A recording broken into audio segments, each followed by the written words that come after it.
నమస్తే, welcome to special drive. నేను పద్మ. రాక్షసుల రక్షకుల అన్నంత దారుణంగా ఆ పోలీసుల అత్యుత్సాహం ప్రదర్శించారు.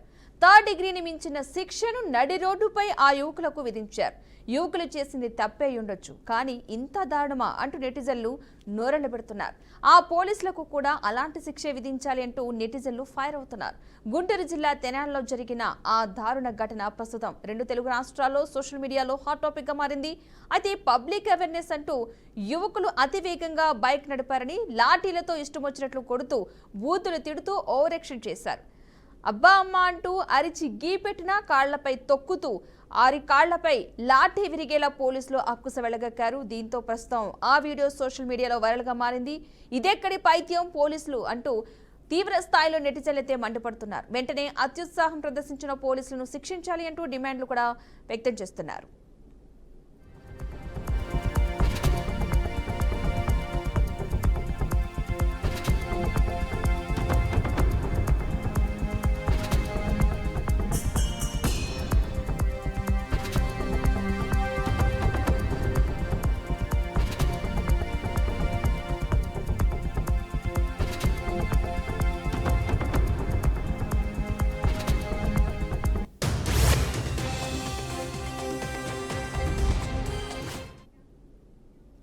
అయితే 1-2 అంటూ 10 లెక్క పెట్టి 10 సార్లు లాఠీలతో ఆ యువకుల అరికాళ్లపై చితకబాదారు.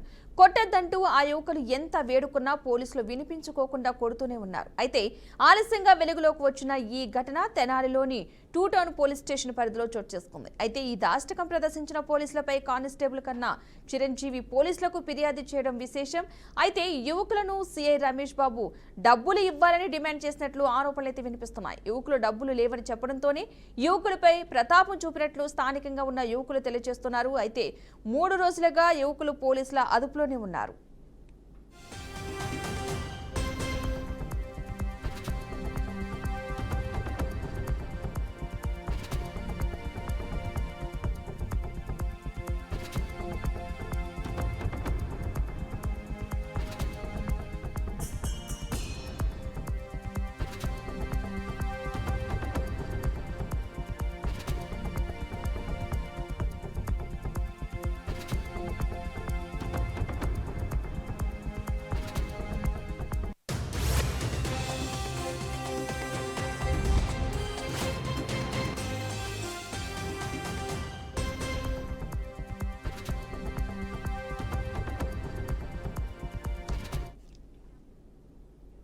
ఇకపోతే కానిస్టేబుల్ కన్నా Chiranjeevi Tenali 3 town police station లో కానిస్టేబుల్ గా పనిచేస్తున్నారు. అతడికి 2 టౌన్ కి సంబంధం లేదు.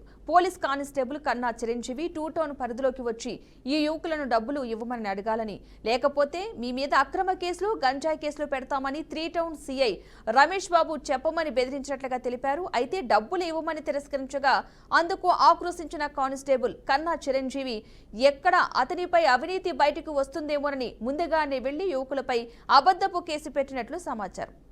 అయితే సీరియల్ నెంబర్ 52/2025 గా నమోదు చేసి 3 రోజులు వారి వద్దే ఉంచుకుని చిత్రహింసలకు గురిచేసినట్లుగా తెలుస్తోంది.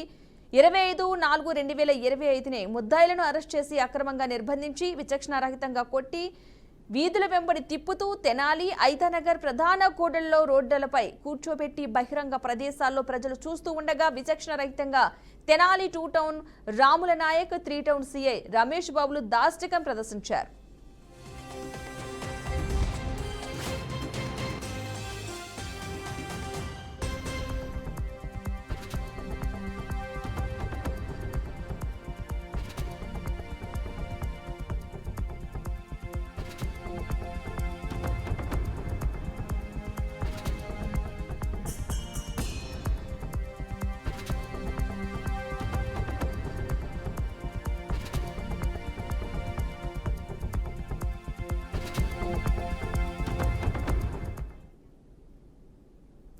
యువకుల్లో తెనాలి టౌన్ చెంచుపేటలోని మాలకులానికి చెందిన 25 సంవత్సరాల చేబ్రోలు జాన్ విక్టర్, మంగళగిరి తిప్పర్ల బజార్లోని ముస్లిం కుటుంబానికి చెందిన 21 సంవత్సరాల షేక్ బాబులాల్ తెనాలి టౌన్ ఐతానగర్లోని మాలకులానికి చెందిన 25 ఏళ్ల దోమ రాకేష్లపై పోలీసులు అత్యుత్సాహం ప్రదర్శించారు.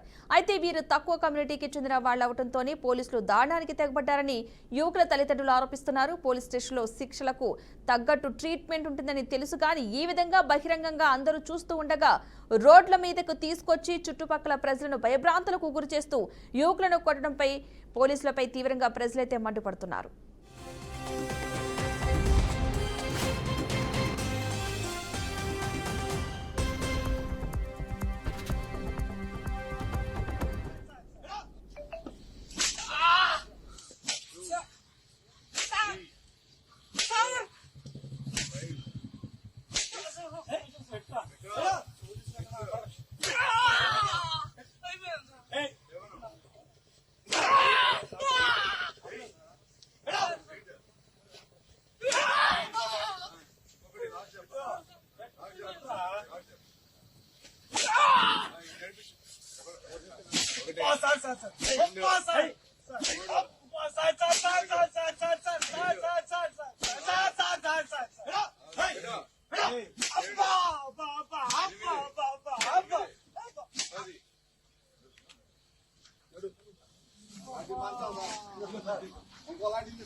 నేరం చేస్తే న్యాయస్థానాలకు అప్పచెప్పాలి కానీ ఇంత క్రూరంగా ప్రజలు చూస్తూ ఉండగా కొట్టాల్సిన అవసరం లేదని అభిప్రాయపడుతున్నారు. అయితే థర్డ్ డిగ్రీ తదితర కేసులకు సంబంధించి law and order guide lines ఉంటాయి.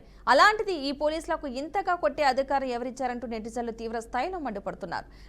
గౌరవ న్యాయస్థానాలు ముద్దాయిలను కొట్టే హక్కు మీకు లేదని పోలీసులకు పలుమార్లు చెప్పినప్పటికీ ఇలా పెడచెవిని పెట్టి విచక్షణ కోల్పోయి ప్రజలపై అధికారం అహంకారాన్ని ప్రదర్శించడం ఏ విధంగా అర్థం చేసుకోవాలని ప్రజలు ఆందోళన వ్యక్తం చేస్తున్నారు. ఇదిలా ఉంటే ఇదే విషయమై తల్లిదండ్రులు యువకులకు సంబంధించిన వ్యక్తులు వెళ్లి మాట్లాడితే మీపైన కూడా కేసులు పెడతామని బెదిరిస్తున్నట్లు వాపోతున్నారు.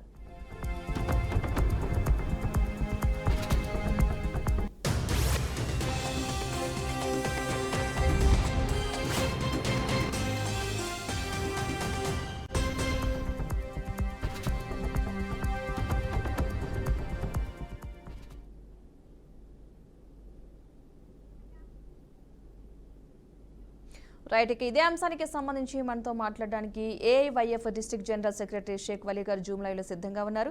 వలీ గారు నమస్తే అండి. మేడం నమస్తే మేడం. ఓకే, ఈ వీడియో చూసారు కదా, దీన్ని బట్టి మీకు అసలు ఏం అర్థమవుతుంది, అక్కడ ఉన్న సిచ్యువేషన్ మీకు ఏ విధంగా అర్థమైంది? అసలు ఏదైతే వాళ్ళు దోషులని చెప్తా ఉన్నారు, ఖచ్చితంగా వాళ్ళు గనక వాళ్ళు చేసిన ఏదైతే ఉందో అది వాళ్ళు కోర్టు ముందు హాజరుపరిచిన తర్వాత మాత్రమే కోర్టు వారు మాత్రమే వీరికి శిక్ష విధించాల్సిన మొత్తం కోర్టు దగ్గర ఉండి తప్పించి. చెప్పండి. హలో, చెప్పండి, మీ వాయిస్ వస్తుంది, చెప్పండి. పోలీసులు ఓకే మేడం.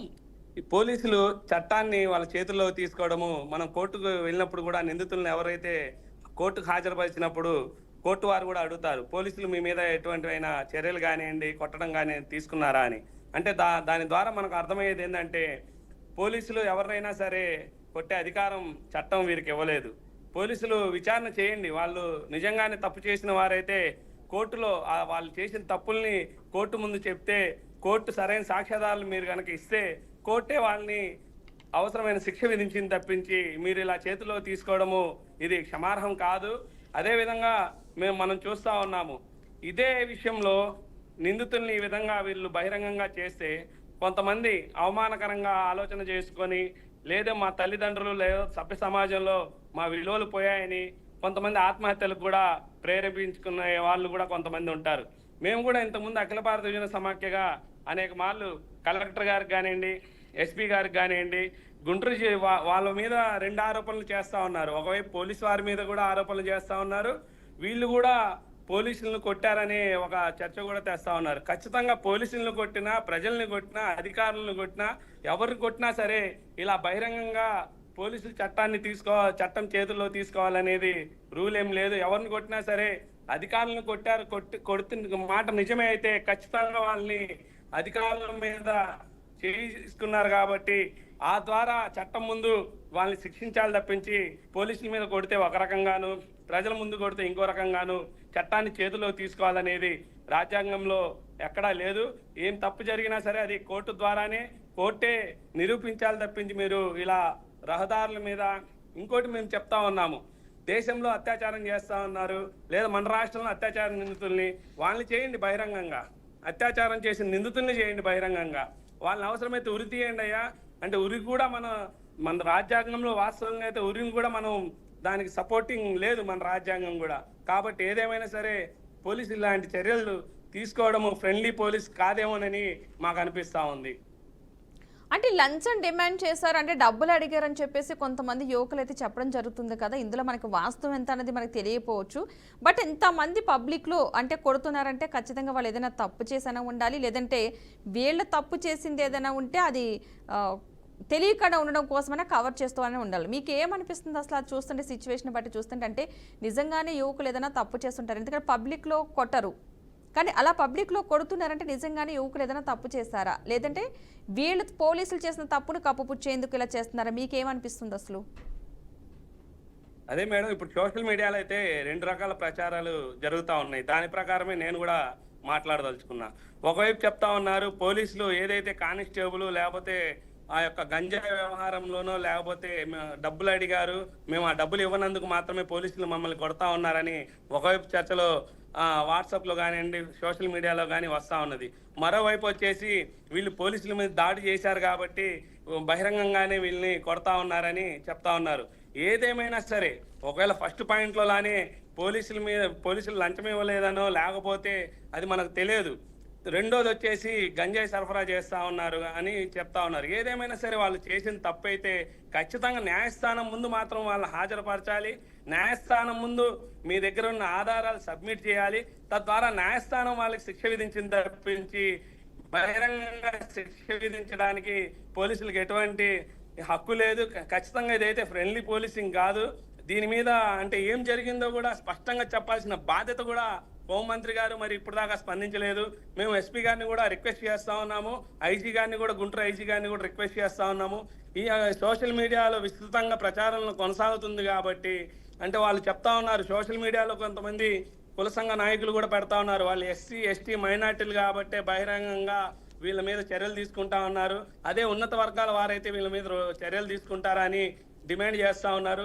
నేను ఆ ప్రస్తావన కాకుండా వీటన్నిటికీ ముగింపు పలకాలంటే రాష్ట్ర ప్రభుత్వం తరఫున హోంమంత్రి గారు కానివ్వండి దీని మీద స్పష్టత ఇవ్వాలి. అదేవిధంగా ఇక్కడ ఉన్న ఐజీ గారు కానీ ఎస్పీ గారు కానివ్వండి అంటే వీళ్ళు ఇలా రోడ్డు మీద కొట్టడం తప్పా కాదా అనేది ఒకటి ఫైనలైజ్ చేయాలి. ఒకవేళ వాళ్ళు కనుక నిర్దోషిలో దోషిలో ఏదైతేమైనా సరే అది కోర్టు ముందు సబ్మిట్ చేయాలి తప్పించి ఇలా బహిరంగంగా చర్యలు తీసుకోవడం అయితే మానవ హక్కుల ఉల్లంఘన కింద వచ్చిందని ఈ సందర్భంగా తెలియజేస్తా. అంటే అవేర్నెస్ కార్యక్రమం పేరిట జరిగిన ఈ హింసను ఏ విధంగా చూడాలంటారు? అంటే ఇది ఒక అవేర్నెస్ కార్యక్రమం రూపంలో చెప్పడం జరిగింది కాబట్టి అవేర్నెస్ అంటే ఈ విధంగానే ఉండాలంటారా? అసలు ఏంటి మేడం? ఖచ్చితంగా ఇది మానవ హక్కుల ఉల్లంఘన కింద వచ్చింది మేడం, అవేర్నెస్ కింద అయితే రాదు. మరి అత్యాచారం నిన్నగాక మొన్న ఎవరు చిన్న పాప 4 సంవత్సరాల పాపని అన్యాయంగా అక్రమంగా అత్యాచారం చేసి చంపేశారు. అలాంటి వాళ్ళు మీరు ఎందుకు శిక్షించలేకపోతా ఉన్నారు? బహిరంగంగా అత్యాచారం చేసిన వాళ్ళు నిస్సిగ్గుగా రోడ్ల మీద నిన్న కూడా మనం చూస్తా ఉన్నాం, ఒక వీడియో వైరల్ అయింది. కోర్టు వాళ్ళకి ఎక్కడో అది బెయిల్ ఇస్తే బహిరంగంగా వాళ్ళు ర్యాలీ చేసుకుంటూ వస్తే మళ్ళీ పోలీసులు వాళ్ళని అరెస్ట్ చేశారు. అంటే అలాంటి వాళ్ళని మీరు బహిరంగంగా శిక్షించండి అంతే తప్పించి అలాంటి వారు కూడా మన రాజ్యాంగం వాస్తవంగా అయితే ఒప్పుకోదు. నేను పోలీసు వారి భాషలోనే చెప్తా ఉన్నాము, వాళ్ళు తప్పు చేస్తే గనక ఖచ్చితంగా ఇలాంటి వారా లేకపోతే అత్యాచారం చేసిన నిందితులను అయితే కఠినంగా అంటే ఒక చిన్న పిల్ల 4 సంవత్సరాల పాపని అత్యంత క్రూరంగా అత్యాచారం చేయడమే కాదు, పసిపాప అనమాట, పసి కంద అనమాట. ఒక విధంగా 4 సంవత్సరాల పాప అంటే ఆ పాపకు ఊహ తెలియదు. అలాంటి వాళ్ళ మీద మీరేం చర్యలు తీసుకున్నారు? మరోవైపు మనం చూస్తా ఉంటే రాష్ట్ర వ్యాప్తంగా అనేక సంఘటనలు జరుగుతా ఉన్నాయి. అలాంటి సంఘటనల మీద మీరేం చర్యలు తీసుకున్నారని కోరుతా ఉన్నాము. ఖచ్చితంగా వీళ్ళు కనుక తప్పు చేస్తే మాత్రం చట్ట ప్రకారం చర్యలు తీసుకోవాల్సిందే. వీళ్ళని ఎటువంటి పరిస్థితుల్లో వదలాల్సిన అవసరం లేదు. మేమేం చెప్తా ఉన్నామంటే ఇది ఖచ్చితంగా బహిరంగంగా తీసుకోవాల్సిన అవసరం లేదు. దీన్ని ఫ్రెండ్లీ పోలీసింగ్ అనరు. మీరు ఫ్రెండ్లీ పోలీసింగ్ అనే మాట వాడుతున్నారు కాబట్టి మేము కూడా మానవ హక్కుల ఉల్లంఘన కింద వచ్చిద్దని ఈ సందర్భంగా తెలియజేస్తా ఉన్నాము. అంటే దళితులు మైనార్టీలు ఉన్నారు, ఇందులో 3 అబ్బాయిల్లో 2 దళితులు, ఒక మైనార్టీ వ్యక్తి ఉన్నారని చెప్తున్నారు కదా. దీన్ని కూడా ఒక కుల విచక్షణ రహితంగా అంటే వీళ్ళు కొట్టడానికి దాన్ని ఒక అడ్డం పెట్టుకుని కొట్టడం జరిగిందంటూ కూడా బాగా ప్రచారం అయితే జరుగుతుంది. మరి దీనిపై మీరేమంటారు అసలు? అదే మేడం, కొంతమంది సోషల్ మీడియాలో పెట్టడం నేను కూడా గమనించాను. వీళ్ళు 2 SC ST యువకులు, ఒకరు మైనార్టీ వర్క్ యువకులని, ఎవరైనా సరే ఇప్పుడు మనం చేసిన నేరానికి కులము మతము ఆపాదించడం ఒక రకమైతే, ఉన్నత వర్గాలు అయితే ఈ విధంగా వాళ్ళు చర్యలు అయితే ఖచ్చితంగా తీసుకోరు. వాళ్ళు బడుగు బలహీన వర్గాలు మాత్రం కాబట్టి ఈ విధంగా చర్యలు తీసుకున్నారనే అనుమానాలు రేకెత్తించేలాగా ఇక్కడ వాళ్ళ యొక్క తీరు కనబడతా ఉన్నది. కాబట్టి మేము కూడా దీన్ని గ్రహిస్తా ఉన్నాము. అంటే ఫ్రెండ్లీ పోలీసింగ్ అంటున్నారు కదా, అది ఎలా ఉండాలని మీరు కోరుకుంటున్నారు అసలు? అంటే ఇప్పుడు జరిగింది అంటే ఫ్రెండ్లీ పోలీసింగ్ చెప్పండి. ఫస్ట్ మేడం, ఈ యొక్క గంజాయి కానివ్వండి, డ్రగ్స్ కానివ్వండి, మాదక ద్రవ్యాలు కానివ్వండి, గతంలో అధికారంలో రానప్పుడు ఈ ప్రభుత్వం ఖచ్చితంగా నారా లోకేష్ గారు కానివ్వండి, ఇప్పుడున్న మన ఉప ముఖ్యమంత్రి పవన్ కళ్యాణ్ గారు కానివ్వండి, అదేవిధంగా అధికారులు కానివ్వండి, కొన్ని చర్యలు అయితే తీసుకున్నారు. వాటిని అయితే ఖచ్చితంగా మనం స్వాగతించాల్సిందే. గంజాయి మీద ఉక్కుపాదం మోపారు అని చెప్తా ఉన్నారు. మేము ఒకటే ప్రభుత్వాన్ని కోరుతా ఉన్నాము, గంజాయి ఎక్కడైతే సేవిస్తా ఉన్నారో వాళ్ళకి ఒక అంటే సైకాలజీ సెంటర్స్ ఉంటాయి. సైకాలజీ సెంటర్లో అంటే వాళ్ళకి మత్తు పానీయాల దృష్టి లేకుండా ప్రభుత్వమే రాష్ట్ర వ్యాప్తంగా ఇలాంటి వారికి కౌన్సిలింగ్ ఇచ్చి, అంటే వీళ్ళు తప్పు చేశారు, వీళ్ళు నిందితులు అయితే అవ్వచ్చు అవ్వకపోవచ్చు, నేను వీరి గురించే కాదు రాష్ట్ర వ్యాప్తంగా కూడా ఈ యొక్క గంజాయి మాదక ద్రవ్యాల బారిన పడి యువత లక్షలాది మంది, అదే విధంగా తల్లిదండ్రులు కూడా యువకుల్ని కూడా కోల్పోతా ఉన్నారు. ఈ డ్రగ్స్ మాయలో వాళ్ళ యొక్క చదువు కూడా వాళ్ళ మధ్యలో ఆపేయడము, డ్రగ్స్ కు బానిస సర్వస్వాన్ని కోల్పోతా ఉన్నారు. కాబట్టి ప్రభుత్వాన్ని కూడా మేము డిమాండ్ చేస్తా ఉన్నాము, డి అడిక్షన్ సెంటర్లు అంటే వీళ్ళు ఏదైతే మాదక ద్రవ్యాలు సేవిస్తా ఉన్నారో వాళ్ళందరికీ సైకాలజీ అంటే వైద్యుల ఆధ్వర్యంలో కౌన్సిలింగ్ ఇవ్వడంతో పాటు దానికి తగ్గట్టు కొన్ని టాబ్లెట్స్ ఉంటాయి. అంటే అది సైకాలజీ డాక్టర్లకి తెలుసు కాబట్టి ఆ మాదక ద్రవ్యాల జోలికి వెళ్లకుండా ప్రభుత్వానికి కూడా దీని మీద ఆలోచన చేయాలి. గంజాయి ఏదైతే అక్రమ రవాణా సాగుతుందో అనేది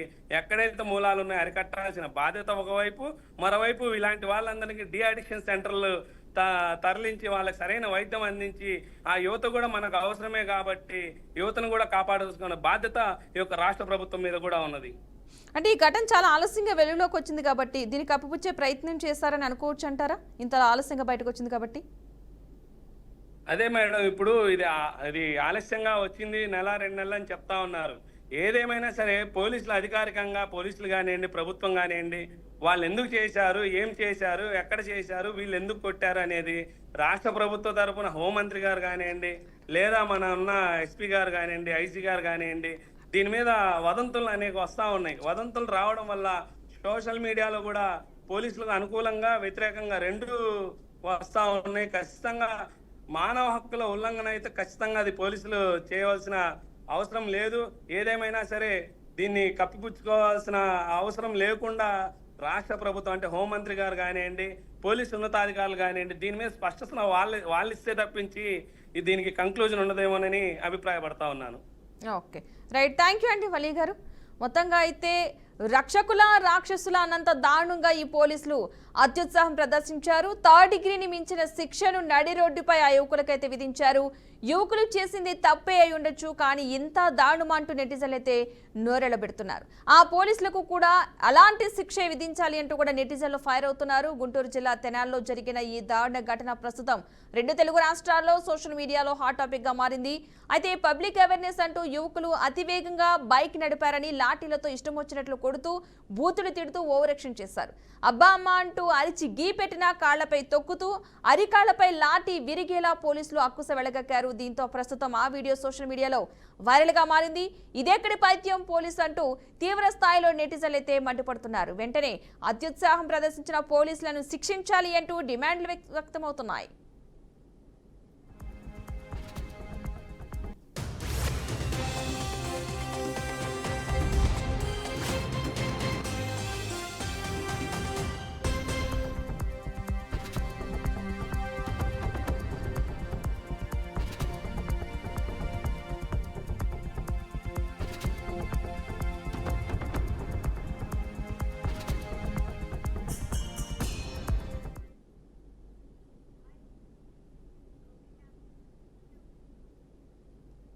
అయితే 1-2 అంటూ 10 లెక్క పెట్టి 10 సార్లు లాఠీతో ఆ యువకుల అరికాళ్లపై చితకబాదారు.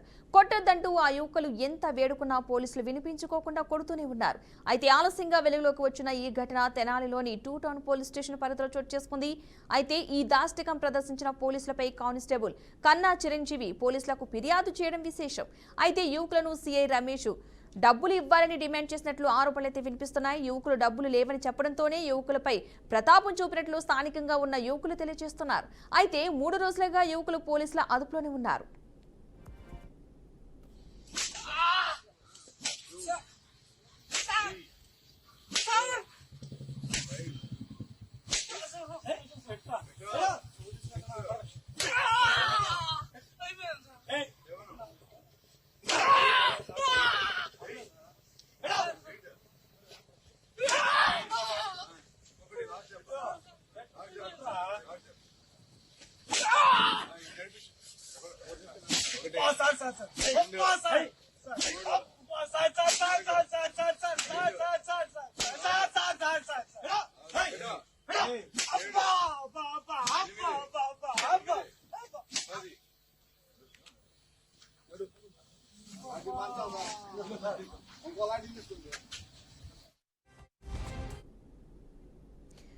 ఇకపోతే కానిస్టేబుల్ కన్నా Chiranjeevi Tenali 3 town police station లో కానిస్టేబుల్ గా పనిచేస్తున్నాడు. అతడికి 2 టౌన్ కి సంబంధం లేదు. పోలీస్ కానిస్టేబుల్ కన్నా చిరంజీవి 2 టౌన్ పరిధిలోకి వచ్చి ఈ యువకులను డబ్బులు ఇవ్వమని అడగారని, లేకపోతే మీ మీద అక్రమ కేసులు గంజాయి కేసులు పెడతామని 3 టౌన్ సే రమేష్ బాబు చెప్పమని బెదిరించినట్లుగా తెలిపారు. అయితే డబ్బులు ఇవ్వమని తిరస్కరించగా అందుకు ఆక్రోశించిన కానిస్టేబుల్ కన్నా చిరంజీవి ఎక్కడ అతనిపై అవినీతి బయటకు వస్తుందేమోనని ముందుగానే వెళ్లి యువకులపై అబద్ధపు కేసు పెట్టినట్లుగా సమాచారం. అయితే సిఆర్ నెంబర్ 52/2025గా నమోదు చేసి 3 రోజులు వారి వద్దే ఉంచుకుని చిత్రహింసలకు గురిచేసినట్లుగా తెలుస్తోంది. 25/4/2025నే ముద్దాయిలను అరెస్ట్ చేసి అక్రమంగా నిర్బంధించి విచక్షణారహితంగా కొట్టి వీధుల వెంబడి తిప్పుతూ తెనాలి ఐతనగర్ ప్రధాన కూడళ్లలో రోడ్లపై కూర్చోబెట్టి బహిరంగ ప్రదేశాల్లో ప్రజలు చూస్తూ ఉండగా విచక్షణారహితంగా తెనాలి 2 టౌన్ రాముల నాయక్ 3 టౌన్ సిఐ రమేష్ బాబులు దాష్టికం ప్రదర్శించారు. ఇది special drive. Keep watching BRK news Telugu సత్తా.